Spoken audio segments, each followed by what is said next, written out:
नमस्कार दोस्तों। आज जो कहानी आप सुनने वाले हैं उसका शीर्षक है माँ की नसीहत। सैली के विवाह को अभी मुश्किल से 3 माह हुए थे और वह अपने ससुराल वालों से नाराज होकर मायके में आकर बैठ गई।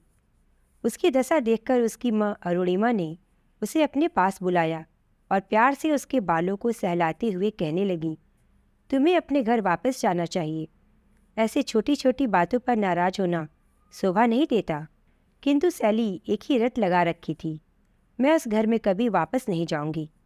वहाँ मेरी इज्जत एक नौकरानी के जैसी भी नहीं है। सुबह सुबह उठकर सबके लिए ब्रेकफास्ट तैयार करो, फिर दोपहर का लंच, फिर रात का खाना। मैं रसोई तक सिमट कर नहीं रह सकती। मुझे भी अपने सपने पूरे करने हैं, मुझे भी जीने का अधिकार है। यह काम तो कोई भी बाई कर सकती है, कोई भी खाना बनाने वाली लगा सकते हैं, लेकिन नहीं, पता नहीं किस घर में आपने मेरी शादी की है। अरुणिमा देवी ने उसे समझाने की बहुत कोशिश की और बताया कि बेटी, रोहित एक बहुत ही सुलझे हुए विचारों का लड़का है।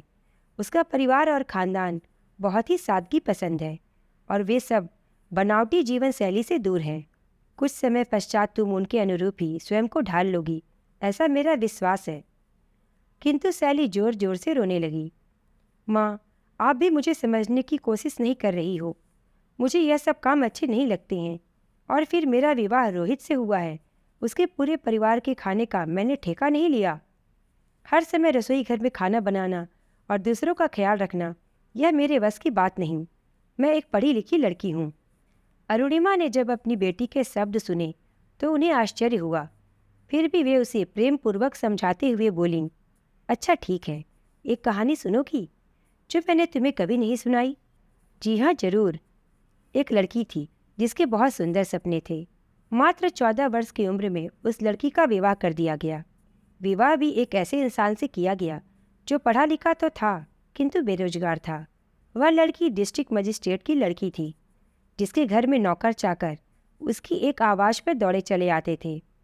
महलनुमा घर में पली बड़ी वह लड़की जब एक सामान्य से घर में ब्याह दी गई, तब भी उसने कभी इस बात की शिकायत अपने माता पिता से नहीं की। ससुराल में आते ही उसे वह सब काम करने पड़े जो एक गृहिणी को करने होते हैं, जो एक घर की बहू का नैतिक दायित्व होता है। पहली बार रसोई घर में खाना बनाने की जिम्मेदारी जब उसे सौंपी गई तो वह डरी सहमी सी सब कार्य करती रही।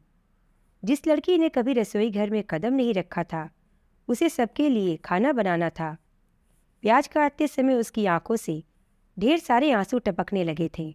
घर पर तो हमेशा यह काम उसकी माताजी किया करती थीं।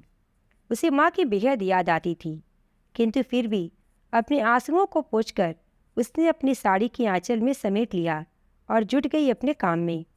धीरे धीरे उसने खाना बनाना सीख लिया। घर की साफ सफाई से लेकर कपड़े धोना और सबकी ज़रूरतों का ध्यान रखना उसी का काम था। मन में आगे बढ़ने की अभिलाषा ने जैसे दम ही तोड़ दिया। घर गृहस्थी के दायित्व में ऐसी उलझ गई थी कि अपनी ओर ध्यान देने का अवसर ही नहीं मिला। विवाह के लगभग 25 वर्ष बाद उसने अपने पतिदेव के समक्ष आगे पढ़ने की इच्छा रखी तो उन्होंने उसकी उस इच्छा का मान रखा। फिर उसने स्नातक की। स्नातक के पश्चात विशिष्ट बीटीसी का कोर्स किया और 6 माह के प्रशिक्षण के बाद एक विद्यालय में उसे सरकारी नौकरी प्राप्त हो गई।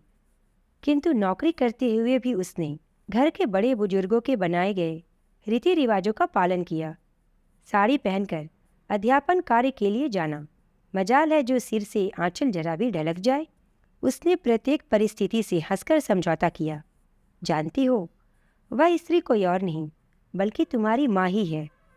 हमें कभी भी विषम परिस्थितियों को देखकर अपना संयम नहीं खोना चाहिए। विवाह कोई गुड्डा गुड़िया का खेल नहीं कि कल ब्याह हुआ और आज तलाक। विवाह तो जन्म जन्म का बंधन है, जिसमें एक दूसरे की भावनाओं का सम्मान किया जाता है, एक दूसरे की ज़रूरतों का ख्याल रखा जाता है।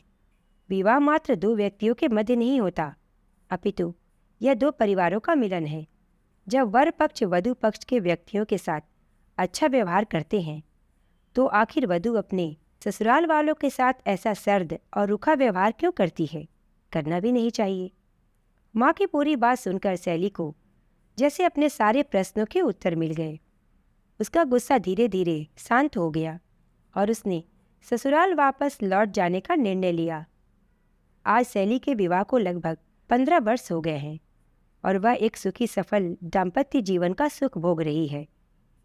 यह सब कुछ माँ की दी हुई उस नसीहत का परिणाम है जिसने उसके जीवन को गलत फैसला लेने से रोक दिया। कैसी लगी दोस्तों आपको यह कहानी? मुझे कमेंट करके ज़रूर बताएं और अगर अच्छी लगी हो तो प्लीज़ इसे लाइक और शेयर करें और मेरे चैनल को प्लीज़ सब्सक्राइब कर लें। धन्यवाद।